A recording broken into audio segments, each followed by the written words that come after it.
ذرا اس آیت پر اب نگاہ کو مرتکز کیجئے، انسان کا خسارہ کیا ہے۔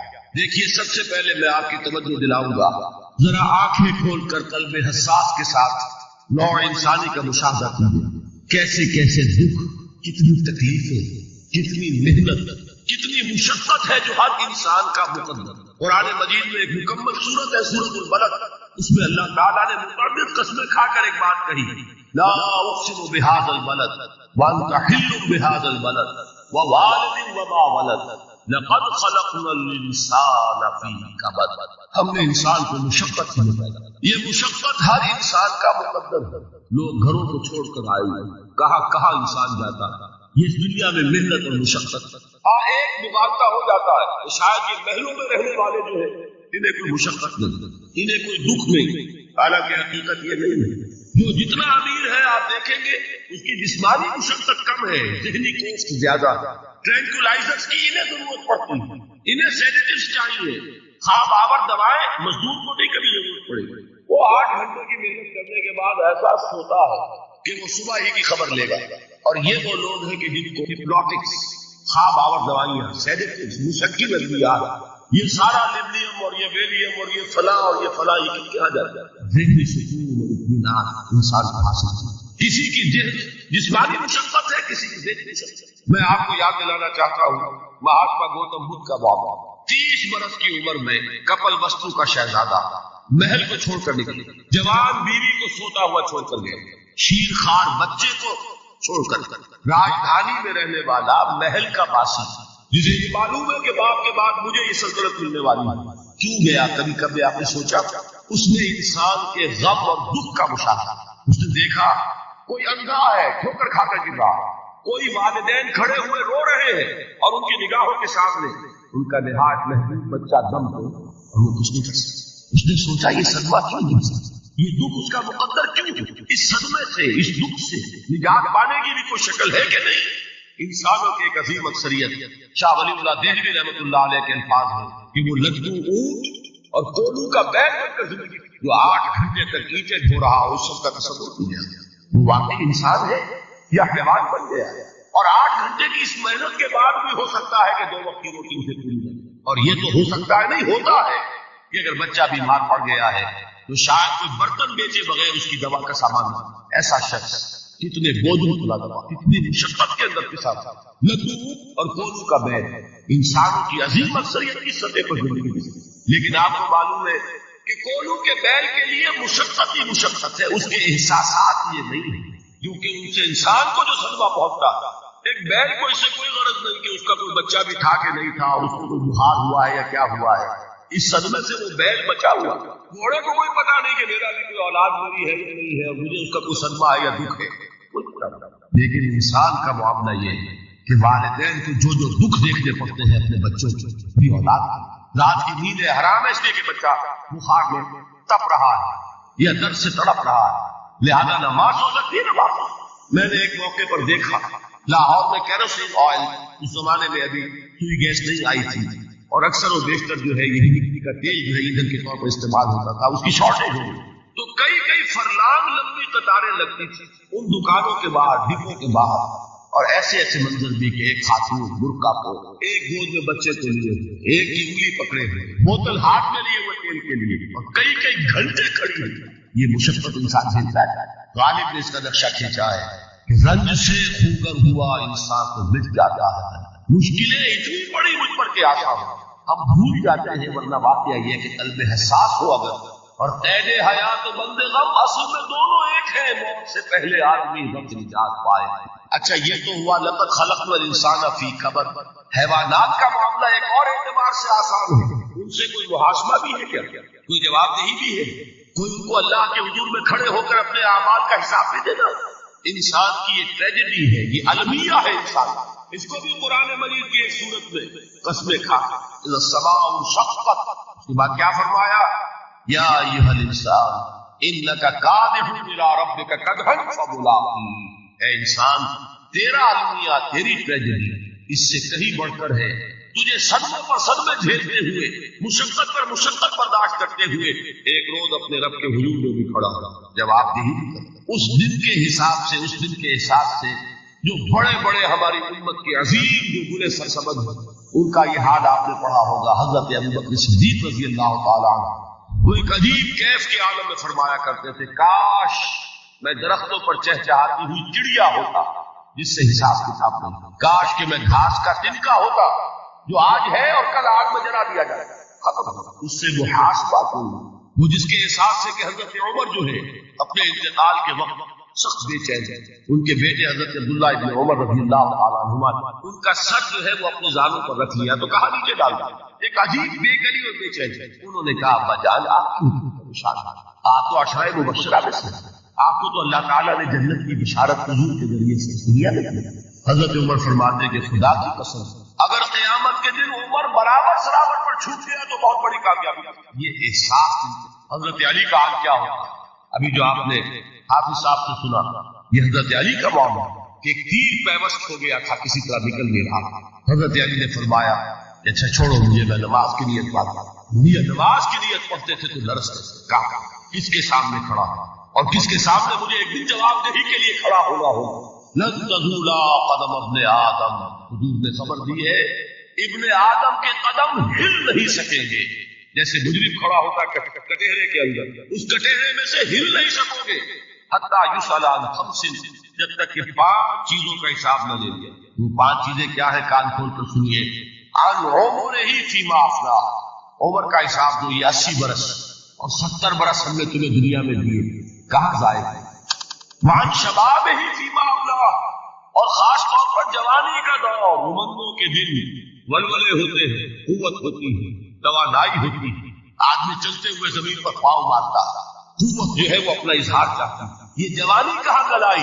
حساب ایک ایک لمحے کا حساب۔ وہاں مال ہی من این اکتسبہ وفیما انفق، ایک ایک پائی کا حساب دو، مال کا کہاں سے کمایا تھا، حلال سے کہ حرام سے، اور کہاں خرچ کیا تھا، گلچھروں میں، عیاشیوں میں، یا نیکی کے کاموں میں، ادائے حقوق اللہ کے دین کے لیے۔ 4 سوال ہو گئے، 2 زندگی کے بارے میں، ایک زندگی پوری بحیثیت مجموعی کہاں کس کام میں لگے، اور خاص طور پر شباب کا دور کہاں ہے۔ 2 سوال مال کے بارے میں، کمایا کہاں سے، حلال سے کہ حرام سے، جائز سے کہ ناجائز سے، قطعاً۔ اور آخری سوال وعما عمل فیما علم، جو علم حاصل کیا تھا اس میں عمل کتنا کیا؟ علم کے انبار لگاتے چلے گئے اور عمل کی آغاز کی بھی نوبت نہ آئی۔ یہ علم جو ہے یہ اس روز سب سے بڑا وبال بن جائے گا، اتنا علم اور عمل کچھ نہیں، بجائے کہ کریڈٹ کا ذریعہ بنے یہ ان کا ڈیبٹ کا کھاتا بنے۔ یہ جواب دہی کا احساس ہے کہ جس کی وجہ سے انسان کی ٹریجڈی جو ہے وہ دوہری ہے۔ کوئی حیوان اتنے بوجھ تلے نہیں، مشقت کی، محنت کی، اس زندگی میں ختم ہوئے، اس کے بعد کوئی محاسبہ نہیں۔ اس کو بھی غالب نے خوب کہا کہ اب تو گھبرا کے یہ کہتے ہیں کہ مر جائیں گے، اور مر کے بھی چین نہ پایا تو کدھر۔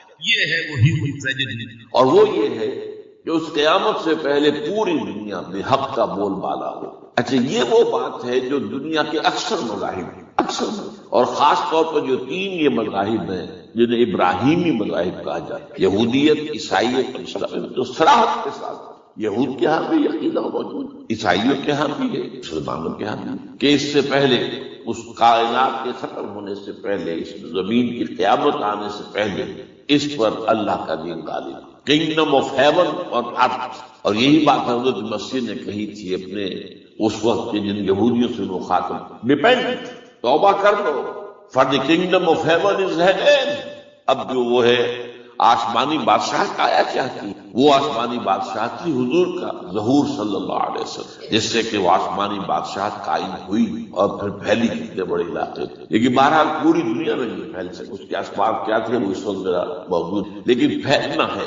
اس سے قبل کیا ہونا ہے، یہ جو تیسری بات میں نے کہی ہے اس پر آپ کو یقین ہونا چاہیے، اس لیے کہ احادیث اس لیے آ گئی، قرآن مجید کا سغرا کبرا دلالت کرتا ہے اس پر کہ حضور کو بھیجا گیا غلبہ دین کے، اور بھیجا گیا پوری نوع انسانی کے لیے، تو جب تک پوری نوع انسانی پر دین غالب نہ ہو تو حضور کا مقصد ابھی مکمل نہیں۔ اسی کو اقبال نے کہا تھا، وقت فرصت ہے کہاں، کام ابھی باقی، نور توحید کا اتمام ابھی باقی، یہ چمن معمور ہوگا نغمہ توحید سے، ایک وقت آئے گا یہ پورا جو ہے نغمہ توحید کے ساتھ اس کا جو ہے گونج جائے گا، لیکن یہ ابھی تو نہیں ہوا ہے، نہ ہونا ہے۔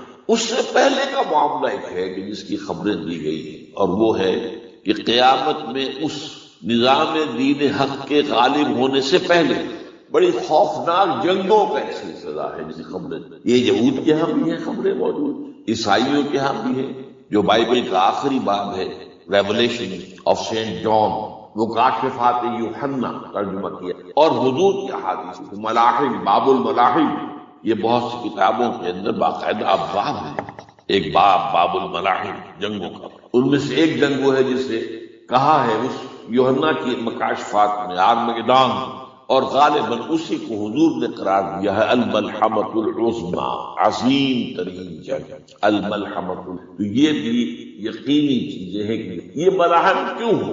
اب اس میں اچھی طرح سمجھ لیجیے کہ اس میں ایک تو ہے عذاب اکبر جو آئے گا یہودیوں، ایک ہے عذاب اصغر جو آئے گا مسلمانوں۔ میں نے یہ آج سے 20 سال پہلے کتاب لکھی جو مختلف، پہلے تو وہ نوائے وقت کے اندر کالم کی شکل میں شائع ہوئی تھی، پھر یہ کہ موجودہ اور سابقہ مسلمان امتوں کا ماضی، حال و مستقبل، غالباً اس وقت آؤٹ آف پرنٹ ہے کتاب۔ بہرحال جن کو بھی دلچسپی ہو وہ اسے کہیں سے حاصل کر لے، لائبریری مکتبے سے آگے پڑھے۔ یہ 20-22 سال پہلے کی بات ہے، تو آج کی، تو اس میں ان تمام چیزوں کا میں نے تذکرہ کیا، اس لیے کہ عذاب اکبر اس کو کہتے ہیں کہ کسی قوم کا نام و نشان ہٹاتا ہے۔ یہ عذاب اکبر آتا تھا صرف ان قوموں پر جن کے طرف رسول بھیجے گئے اور قوموں نے بحث کے مجموعی رسولوں کا انکار کیا، ان پر وہ عذاب آئے، اسے عذاب استیصال بھی کہتے ہیں۔ فَقُطِعَ دَابِرُ الْقَوْمِ الَّذِينَ ظَلَمُوا، ان کی جڑ کاٹنا، ایک جڑ کاٹنا ہوتا ہے، درخت کو کاٹنا ہوتا ہے، درخت کو کٹے گا تو پھر دوبارہ جڑ میں سے شاید وہ نکل آئے، لیکن نہیں، جڑ سے لا یرا الا مساکنہم۔ یہ عذاب جو ہے اب کسی قوم پر نہیں آ سکتا، اس لیے کہ اب کوئی رسول پائے گئے نہیں، لیکن ایک قوم پر یہ تاریخ کے قرضے کی حیثیت سے موجود، اور وہ قوم یہود، ان کی طرف رسول بھیجے گئے حضرت عیسیٰ ابن مریم، رسولا الی بنی اسرائیل، اور انہوں نے یہ بات تو بہت دور کی تھی کہ مانتے انہیں اور ان پر ایمان لاتے، الٹا جو کچھ کیا ہے آپ کو معلوم ہے، انہیں ولد الزنا قرار دیا، جادوگر قرار دیا، واجب القتل قرار دیا، اپنے بس پڑتے سولی پر چڑھا کر دم دیا، حالانکہ بات ہوا یہ نہیں ہے، اللہ نے اس سے پہلے ہی زندہ اٹھا دیا آسمان پر، دوبارہ وہ آئیں گے۔ بہرحال لیکن اس قوم کے اوپر وہ عذاب جو ہے وہ قرض ہے تاریخ کا، وہ قرض ادا ہوگا، حضرت مسیح علیہ السلام ہی آئیں گے دوبارہ، اور ان کے ہاتھوں اس امت کا خاتمہ ہوگا، ایک ایک فرد ختم ہو جائے گا۔ یہ جب میں نے یہ باتیں کہی تھی تو امریکہ میں یہودیوں نے بڑا شور مچایا، میرے خلاف جو ہے ایک مہم نکلی یہودی کی طرف سے کہ اس کی کتابیں وغیرہ، اس کے ویب سائٹ بند کرو، یہ جو ہے اینٹی سیمیٹک ہے، یہ کہتا ہے سب یہودی قتل ہو جائیں گے۔ یہاں پر بھی جو میرے ساتھ ایک ڈائلاگ کرنے کے لیے کوئی 12 پروفیسر آئے تھے امریکہ وغیرہ، ان میں سے جو یہودی تھا تو اس نے بہت ناراضگی کا اظہار کیا، آپ کہتے ہیں سارے یہودی ختم کر دیے جائیں گے، یہ بات ظاہر بات ہے پیلیٹیبل نہیں، لیکن پھر ہمارے ساتھی جو وہاں پر تھے امریکہ میں پریشان ہوئے کہ آپ کے خلاف یہاں پر اب یہ مہم شروع ہو، تو انہوں نے بتایا کہ جو زائنسٹ ہے، جوش زائنسٹ، اور اس کے ساتھ ہے کرسچن زائنسٹ، کرسچن زائنسٹ کا رسالہ نکلتا ہے ٹرمپٹ، جو فلاڈیلفیا ٹرمپٹ، اس کے مدیر نے خود لکھا ہے کہ 80% یہودی قتل ہو جائے گے۔ اس کو میں نے یوں سمجھا ہے کہ 20% وہ ہوں گے کہ جو حضرت مسیح کی آمد ثانی پر ایمان وہ بچ جائیں گے، لیکن باقی جو اڑے رہیں گے اس کے بعد بھی وہ ختم۔ تو یہ عذاب الاکبر جو ہے تاریخ کا ایک قرض ہے کہ جو ادا ہوگا، ورنہ کسی اور قوم پر یہ عذاب اکبر اب نہیں۔ لیکن دوسرے درجے میں یہ عذاب ہوگا امت مسلمہ پر، امت مسلمہ بھی تو عذاب کی مستحق ہو گئی، وہ عذاب جو یہودیوں پر بہت پہلے آئے تھے، ظلمت علیہم الذلۃ والمسکنۃ وباؤوا بغضب من اللہ، یہ سب نہیں تھا، حالانکہ انہوں تو یہ خیال تھا کہ we are the chosen people of the Lord, ہم تو اللہ کی منتخب قوم ہے، وی آر دی، قرآن کہتا ہے کہ ان کا قول یہ تھا نحن ابناء اللہ واحباؤہ، ہم تو اللہ کے بیٹوں کی طرح ہیں اور اللہ کی جو ہے بہت چہر ہے۔ عذاب آئے، نبوکدنضر کے ہاتھوں آیا، اسیرینز کے ہاتھوں آیا، پھر یونانیوں کے ہاتھوں، الیگزینڈر دی گریٹ کے ہاتھوں آیا، پھر رومنوں کے ذریعے سے آیا، اور پچھلی صدی میں جرمنوں کے ذریعے سے عذاب آئے۔ یہ عذاب لیکن قوم ختم نہیں ہوئی، وہ عذاب اکبر نہیں تھے، یہ عذاب مختلف حصوں میں آئے اور بڑی بڑی تباہیاں آئیں، لیکن وہ عذاب اکبر نہیں. اسی طرح کے عذاب ہم پر بھی آئے، ہم پر کروسیڈرز آئے اور لاکھوں مسلمان قتل ہوئے. یروشلم ہمارے ہاتھ سے 88 برس تک نکلا رہا اور اس پر عیسائیوں کو قبضہ رہا، ندیاں خون کی بہہ گئی مسلمانوں، اور پورا میڈیٹرینین کا ایریا جو ہے تقریباً قبضے میں رہا ہے عیسائیوں. پورا یورپ اس کو پایا تھا. جو کروسیڈ کا 250 برس تک وہ جاری رہے، waves after waves of the crusaders coming and attacking and conquering the cities. یہ جتنی بھی فلسطین وغیرہ کا علاقہ ہے جس کے اندر ان کا اثار ہے، اور شام کا علاقہ سارے. پھر آپ کو معلوم ہے ہمارے اوپر حساب اس سے بھی بڑا، اس سے کئی گنا بڑا آیا. تاتاریوں کے ہاتھ کروڑوں کے قریب انسان جو مسلمان قتل ہوئے. پھر اس کے بعد آپ کو معلوم ہے کہ پھر یہ یورپین کولونیلزم آ گیا. جیسے ان پر آئے تھے یونانی اور پھر رومی اور اب پھر جرمن، ہم پر آئے انگریز آئے، کہیں بلندیزی آئے، کہیں ڈچ آئے، کہیں ہسپانوی آئے، کہیں اطالوی آئے، کہیں اسپینیئرز آئے، اور پورا کا پورا عالم اسلام ان کے زیر نگی آیا کہ نہیں آیا. کلونیل ایرا جسے آپ کہتے ہیں. تو وہ عذاب ابھی اس امت کے اوپر اور باقی ہے، ایک قرض ہے. اور وہ کیا ہے؟ یہ کلونیل ایرا جب ختم ہوا ہے، ہم آزاد ہونے شروع. اب یہ ہمارے لیے ایک امتحان کا مرحلہ تھا بہت بڑا. آزاد ہو کر تم کیا کرتے ہو؟ پہلے تو ہم کہہ سکتے ہیں کیا کریں، ہمارے اوپر تو ہم تو مجبور ہیں، ہمیں غلام بنا لیا انگریزوں نے آ کر، ہمیں فرانسیسیوں نے غلام بنا لیا، ہمیں اطالویوں نے غلام بنا لیا. ان کی طاقت کے آگے ہم بے بس ہیں، لاچار ہیں. لیکن اب آزادی دے کر فَيَنظُرَ كَيْفَ تَعْمَلُونَ، اب تمہیں آزادیاں دے کر پھر اللہ دیکھے گا تم کرتے کیا کیا ہے. جو مسلمان قوم ملک آزاد ہوا اس نے یا تو اپنا قبلہ بنایا واشنگٹن کو، یا بنایا ماسکو کو. کسی نے قرآن کو اپنا امام دیا. دعائیں مانگتے ہیں وَاجْعَلْهُ لَنَا إِمَامًا وَنُورًا وَهُدًى، لیکن اس کو امام بنانا، اپنا امام بنانا، اس کے پیچھے چلنا، اس کے احکام کو نافذ کرنا، اس کی شریعت کی تنفیذ کرنا، یہ اس کی تہذیب، اس کا تمدن دیا ہوا، اس کا معاشی نظام دیا ہوا، اس کو قائم کرنا. زیرو. اس لیے بہت بڑے عذاب کی ہم بات کڑوی ہے، اچھی نہیں لگے گی، لیکن میں یہ آج سے نہیں کہہ رہا ہوں، میں سن 80 سے یہ بات نوٹ کر لوں. البتہ اس میں یہ ہے کہ اس امت کا معاملہ سب کا ایک جیسا ہے. لیسو سواء، جیسے سورہ آل عمران میں کہا گیا ہے کہ یہ اہل کتاب بھی سب ایک جیسے تھے، ان میں بھی کچھ نہ کچھ نیک لوگ تھے. امت قائمۃ آناء اللیل، راتوں کو کھڑے رہنے والے، عبادت کرنے والے موجود تھے. عیسائیوں میں احبار اور رہبان جو تھے وہ بڑے نیک لوگ تھے، اس وقت بھی موجود تھے. لیکن بحثیت مجموعی کا معاملہ کیا ہے اس کو دیکھنا پڑتا ہے، بحثیت مجموعی صورتحال. تو صورتحال کیا ہے کہ ہم نے کہیں بھی اللہ کے دین کو قائم نہیں کیا. مذہب تو ہے لیکن ظاہر بات ہے کہ جرم جو ہے تو پوری امت کا، لیکن سب برابر نہیں. سب سے بڑے مجرم عرب مسلمان. کیوں؟ انہیں اللہ نے جو مقام دیا وہ کسی اور کو نہیں دیا. حضور ان میں سے تھے، یہ رتبہ بلند ملا جس کو مل گیا، رسول عربی. نمبر 2، ان کی مادری زبان میں اللہ کی کتاب موجود، انہیں اس کو سمجھنے کے لیے کوئی نئی زبان پڑھنے کی ضرورت. کوئی ہمارے لیے تو یہ صرف پڑھیں، نحو پڑھیں، یہ پڑھیں، وہ پڑھیں، تب کہیں جا کر اپنی آنکھ سے قرآن پڑھیں. وہ نہ ترجمہ پر گزارا کریں. ترجمہ ظاہر بات ہے انسپائر نہیں کر سکتا. ترجمہ تو سیکنڈ ہینڈ نالج ہے. جب آپ ترجمہ پڑھ رہے ہیں تو گویا کہ آپ اس مترجم کی آنکھ سے پڑھ رہے ہیں، اپنی آنکھ سے تو نہیں پڑھ رہے. لہٰذا یہ سب سے بڑا عذاب تو ان پر آنا ہے. وہ جو میں بیان کر چکا ہوں گریٹر اسرائیل کے قیام کا معاملہ کیا ہے. تباہی تو انہی ملکوں پر آئی ہے. وہ شام ہے، عراق ہے، اس کے لیے پہلا قدم اٹھایا تھا، ابھی تو اس کو ناکام بنا دیا ہے. اللہ تعالیٰ کی جو بھی حکمت ہے.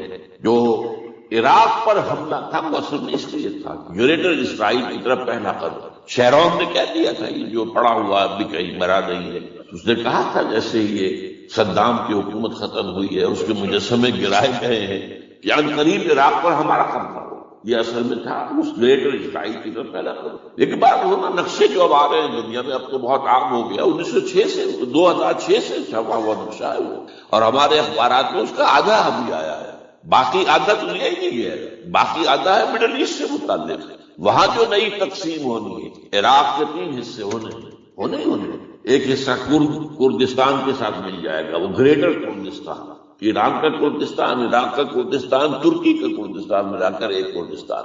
جیسے ہمارے ہاں پاکستان کا بلوچستان، افغانستان کا بلوچستان اور ایران کا بلوچستان ملا کر گریٹر بلوچستان بنے گا. یہ ان کے نقشہ، یہ نقشہ تو اس میں دیا گیا ہے جو اب اخبارات میں چھپ رہے. وہ اگلا حصہ جو ہے وہ میں آپ کو بتا رہا ہوں. اور جو سعودی عرب کے ٹکڑے ہوں گے کہ ایک چھوٹی سی ریاست بنا دی جائے گی مکہ مدینہ شہروں کے اوپر مشتمل، یہ ویٹیکان ہوگا. جیسے ویٹیکان سٹی ہے روم کے اندر، یہ عیسائیوں کا ایک بڑا مرکز ہے، تو وہ ایک چھوٹی سی حکومت اسے کہتے ہیں، علیحدہ ہے. وہاں اطالوی حکومت کا قبضہ نہیں ہے، وہاں پہ ان کی اپنی حکومت ہے، پوپ کی حکومت. ایسے ایک ویٹیکن گویا کہ ایک مسلم ویٹیکن بنا دیا جائے گا مدینہ. یہ ان کے نقشے ہیں. یہ نہ سمجھے کہ ایسا ہوگا، یہ تو اللہ جانتا ہے، لیکن یہ کہ جو ہوگا وہ تو میں نے کئی دفعہ کہا تو اللہ کو معلوم ہے. یمکرون و یمکر اللہ، وہ اپنے سے چالیں چل رہے ہیں، اللہ اپنی چال چل رہا ہے، لیکن نقشہ کیجیے. بہرحال اس میں جو بھی ہے یقیناً ایک حد تک کامیابی انہیں ہوگی جس کی خبریں ہمیں. گریٹر اسرائیل ایک دفعہ قائم ہوگا، سعودی عرب سے بھی شمالی حصہ لے لیا جائے، مدینے میں داخل نہیں ہو سکتے بس. اچھا مکے کو وہ کلیم نہیں کرتے، مکے سے انہیں کوئی سروکار نہیں، لیکن یہ کہ مدینے کو وہ کہتے ہیں یہ ہمارا ہے، ہمیں یہاں سے نکالا گیا. اور وہاں لیکن حدیث میں ہے کہ مدینے میں داخل نہیں ہو سکے گا دجال اور اس کی جو فوج ہے. لیکن باقی شام، عراق، فلسطین، لبنان اور ترکی کا جنوبی حصہ اور مصر میں جو ہے یہ سینائی پیننسولا کے ساتھ ساتھ سارا وہ اس کو تو رو رہے ہیں ابھی تک یہودی کہ کیوں واپس کر دیا سینائی پیننسولا. 1967 وار میں ہم نے جیتا تھا اسے. بعد میں وہ اسحاق ریبن اور یاسر عرفات کے درمیان دوستی کروائی تھی کلنٹن نے، جس کے نتیجے میں وہ واپس آیا. لیکن یہ کہ وہ واپس لے گئے. اور اس کے علاوہ جو فرٹائل علاقہ ہے نائل کے ڈیلٹا کا وہ بھی ان کی شامل ہے. اس ظاہر بات ہے جب یہ ہوگا تو بڑی تباہی آئے گی، اس میں کوئی شک نہیں. تو سب سے بڑی تباہی مسلمانوں نے عرب پہ آئے گی. اور کیوں ہوگی؟ مشترک ہیں انہوں نے اس کے باوجود کہ قرآن ان کی اپنی زبان میں ہے، انہوں نے اس قرآن کو اپنا ایمان دی. نمبر 2 پر میں ہمیشہ کہتا رہا ہوں کہ جو مسلمانان عجم، اگر فرض کیجئے کہ 140 کروڑ مسلمان اس دنیا میں ہیں تو 30 کروڑ کے قریب جو ہیں وہ عرب ہیں، باقی 110 کروڑ جو ہیں، 1 ارب سے زیادہ تو غیر عرب مسلمان. ان میں سب سے بڑے مجرم وہ ہم مسلمانوں نے پاکستان. ہم نے ایک تقسیم کرائی اسلام کے نام. ہم نے کہا کہ ہم اسلام کا نظام قائم کریں گے اور اللہ نے ہمیں معجزے کے طور پر عطا کر دیا. اب قمری حساب سے 63 برس گزر چکے ہیں، جو آپ 61 کہتے ہیں، اگر قمری حساب رکھے 63 برس کہاں ہے، لہذا مستقل. لیکن اب اس میں یہ ضرور ہے کہ ابھی پاکستان کے معاملے کو میں سمجھتا ہوں کہ ہینگنگ ان دی بیلنس پر ابھی نہیں کہہ سکتے. اللہ تعالیٰ شاید کوئی توفیق دے دے، کوئی معجزہ ہو جائے، کیونکہ میرا تو یقین یہ ہے کہ یہ قائم بھی معجزے سے ہوا ہے، جس پر میں نے تفسیر کتاب میں لکھا ہوا ہے استحکام پاکستان. اور اب کوئی دوبارہ معجزہ ہو سکتا ہے. اور معجزہ کیا ہوگا کہ پوری قوم میں توبہ کی ایک کیفیت پیدا ہو جائے. اللہ کے کرنے سے تمام انسانوں کے دل جو ہے اللہ کی 2 انگلیوں کی مابین ہے. حضور نے ہمیں خبر دی، جدھر چاہتا ہے تو کوئی عجب نہیں کہ ایسا ہو جائے. بہرحال اس اعتبار سے میں آپ سے عرض کر رہا ہوں کہ یہ پاکستان کے بارے میں نے جو آپ کو 2 آیتیں سنائی ہیں سورہ انبیاء کی، اس آخر کے حصے میں آئی ہیں سورہ انبیاء میں. وَإِنْ أَدْرِي أَقَرِيبٌ أَمْ بَعِيدٌ مَا تُوعَدُونَ. دیکھو لوگوں، مجھے یہ معلوم نہیں ہے کہ جس عذاب خداوندی کا تم سے وعدہ کیا جا رہا ہے وہ قریب آ گیا یا دور ہے. یہ حضور سے کہا جا رہا ہے. قل، آپ یہ کہیں إِنْ أَدْرِي أَقَرِيبٌ أَمْ بَعِيدٌ مَا تُوعَدُونَ. ساتھ ہی یہ بھی فرمایا وَإِنْ أَدْرِي لَعَلَّهُ فِتْنَةٌ لَكُمْ وَمَتَاعٌ إِلَىٰ حِينٍ. اور مجھے نہیں معلوم، ہو سکتا ہے کہ یہ تمہارے لیے ایک فتنہ بن کر معاملہ آ گیا ہو اور ابھی تمہیں اور مہلت دے دے. اس حوالے سے ہم نہیں کہہ سکتے. اب آپ کو معلوم ہے میں تفصیل سے بیان کر چکا ہوں جس طریقے سے مجموعی طور پر پاکستان میں گھیراؤ کیا گیا ہے، اور جس طریقے سے یہ جتنا نیو کونس کا اور کرسچین اور جو نیوش زائنسٹ ہیں، اور اب ان کے اندر اضافہ کیجیے ہندو زائنسٹ کا، اب یہ جس طریقے سے گھیرے کے اندر لے رہے ہیں پاکستان، جس طرح بھارت کی فوج افغانستان میں بھی آ رہی ہے. اس نے اپنے کتنے قونصل خانے کھولے ہوئے ہیں افغانستان میں. کسی جو کچھ وہ ہو رہا بلوچستان کے اندر، جو کچھ ہمارا پورا صوبہ سرحد ہے، اور اس سے آگے بڑھ کر جو کچھ کراچی میں ہو رہا ہے، یہ سارے معاملات جو ہیں وہ دیکھ لی تو گویا کہ باہر سے ہمارا گھیراؤ مکمل ہو چکا ہے، اور اس میں یہ ہے کہ تازہ جو بمبئی کے اندر جو ہوئے ہیں معاملات وہ نوٹ کی کس طریقے سے اب اسے کہا جا رہا ہے کہ کچھ مسلمانوں نے کیا ہے، حالانکہ اس کے سب سے بڑا ثبوت یہ ہے کہ ایک ہندو ہیمنت جس نے کہ وہاں ساری تحقیقات کی کہ سمجھوتا ایکسپریس کو جو اڑایا تھا کس نے اڑایا تھا، اس کی انہوں نے کہا جب کی ہے تحقیقات، اب یہ اس کو گیو دم دی کریڈٹ، ہندو قوم کے اندر کم سے کم یہ بھی بات موجود، جہاں وہ بدماشیاں ہیں وہاں یہ بھی ہے، یہ خیر نہیں، جہاں برائیاں ہیں ان کے اندر وہ خوبیاں بھی ہیں۔